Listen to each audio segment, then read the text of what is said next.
You know what I don't like about these everyday vlogs is you realize on Monday I wore this shirt and I'm wearing it again, and I'm not even going to tell you it went through the wash because it didn't. I'm going to a Chinese restaurant to eat lunch right now. You know what I love about Chinese restaurants? They're always, like, the name of the restaurant is literally Happy Chinese Food. Happy. You have to say the word happy to say where you're going. I love that. I was going to go to Quiznos because I didn't even know they were still around. And then I thought to myself, Quiznos is just Subway but warm.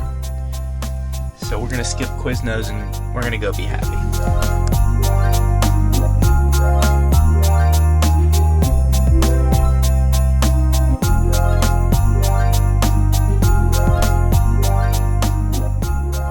If you haven't seen it already, one of the YouTubers that I've been watching for years is the Stradman, and he just did a race with his Bugatti Veyron versus 100D Model X, Performance Model 3, and then I guess the Performance Model S as well.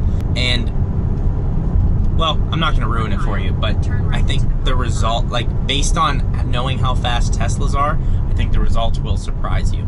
So I would check out his video, they drag race. The thumbnail on the video is sick, his purple and white Bugatti. It's a good video, it's worth watching. Also, someone, one of you guys commented below that you're torn between getting a BMW X3 and getting a Tesla Model Y, which I just did a video on that. And I think, the reason that they're torn is because they live in cold weather and they don't want to deal with the frameless windows, which I guess can get frozen, and the flush door handles, which I think can, in cooler temperatures, if it freezes up, you won't be able to get into your car till it defrosts.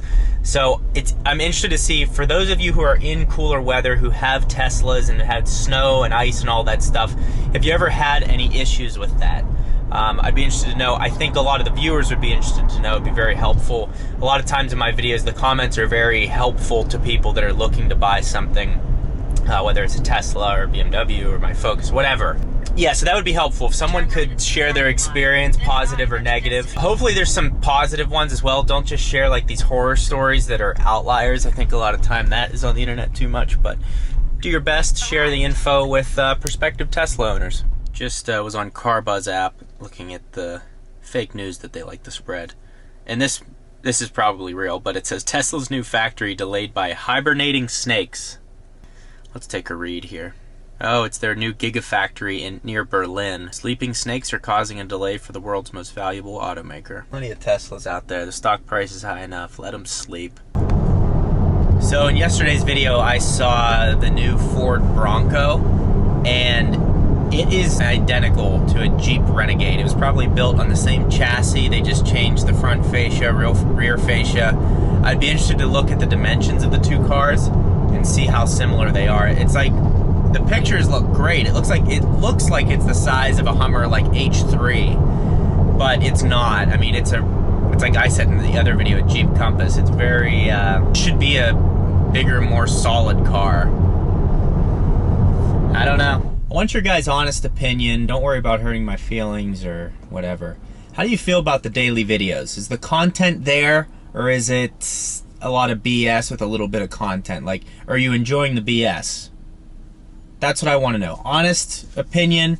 I still think, regardless of what you say, I'm going to go through the end of this month.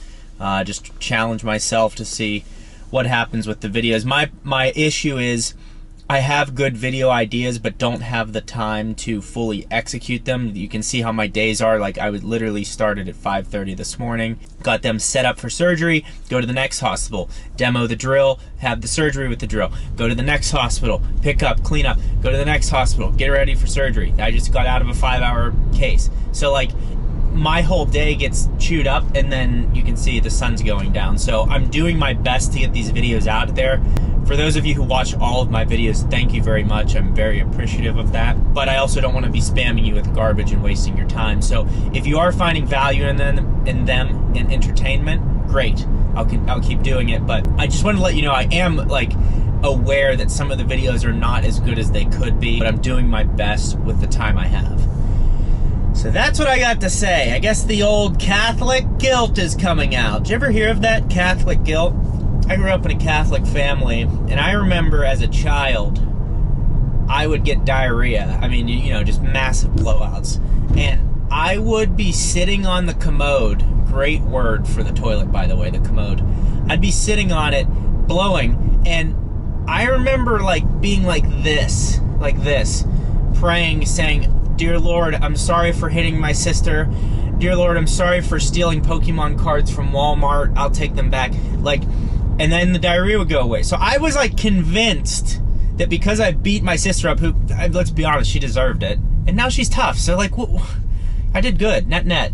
You know, I have this Catholic guilt, and like we all knew what the priests were doing now. I mean, and I'm feeling guilty for hitting my sister? Anyways, I'll just make it quick with the meat of this video when I say when I'm getting bored of my Tesla. I love driving this on a daily basis. It's fast, it handles well, the sound system's incredible, and I love the infotainment system. Kinda wish it had Apple CarPlay, but I don't know how that would work on here. I guess it's better that it's Tesla's bespoke system, and that's that. I'm okay with it. The car's fantastic. There is fit and finish issues, no doubt about that.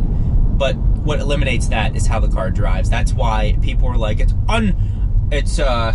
it's unacceptable how the fit and finish issues, which I agree. The reason people accept it is because these cars drive so differently than a regular icebox. When I say I'm bored of the Tesla, what I mean by that is I think of like all the little things I had to do with my ST that were fun. You know, changing the transmission fluid, changing out the spark plugs for the tune you're gonna put in, and things like that. Now, luckily, I do have the M2. The reason I bring this up is because if you're like a true, well, not a true enthusiast. I mean, a car enthusiast is a wide spectrum. I hate when people say you're not a true enthusiast because you like this car. Like, if you love minivans, if minivans are your thing and that's what you're into, you're an enthusiast. Like that, you don't have to be. I hate when I see comments like, "Oh, if you drive this, you're not an enthusiast." I don't care. It doesn't matter what you drive. You just like your car, or you like a certain genre of cars.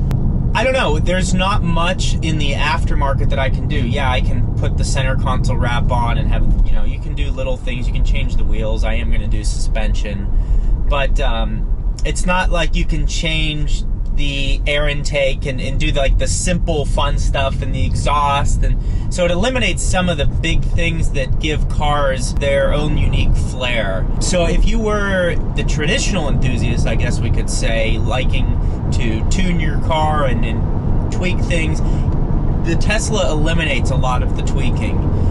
It is a fantastic car to drive. You'll love the driving dynamics, but I think the tinkering enthusiast may feel a void if they buy a Tesla. So that's what I mean by that. And again, like my M2, I have to change the spark plugs. I could do that through BMW, which would be $620, because that BMW charges $175 an hour in labor, and the parts are only like $70 or $90 or something. It's not even that much. So I'm gonna do that on my own. I'll make a video on it, how to change them out and everything. But luckily I still have that car to tinker with. But I was thinking about that the other day. It would have been fun to, like, you know, with the Focus ST, getting higher mileage, change the plugs, do all of the, drain all the fluids, all that stuff. Where in this you don't have to do that. So that was that's the title of the video. But yeah, I hope you're enjoying the daily content, seeing me reuse clothing on a daily basis, seeing me... also, I saw someone comment the Bronco that I pointed out yesterday was the sport model, which is apparently different than the other models coming out that have more off-road capabilities. So I guess the one I pointed out yesterday was based on the Escape platform, subframe. So there's ones that are different than that. So I take my words back, but I didn't like that one. So hopefully the other ones are better when you see them in person. Anyways, that's all I have for you today. Hope you're fine wherever you're at in the world. I hopefully the pandemic isn't affecting you too much. I feel very fortunate that, you know, nothing has happened with my job or pay through this, but it could tomorrow, so who knows. But yeah, I'm very thankful for your support with Hydrosilex, and then the company Time, I don't even know how to say their name, who sent me out the center console. It's not a wrap, it's just like a cover, their adhesive that goes over the middle center console. They sent me various Tesla accessories that I'll be putting on the car, have put on the car, and will be putting on the car with their HEPA filters and things like that. So thankful for their support, thankful for your support and continuing to watch the videos, and we'll see you tomorrow.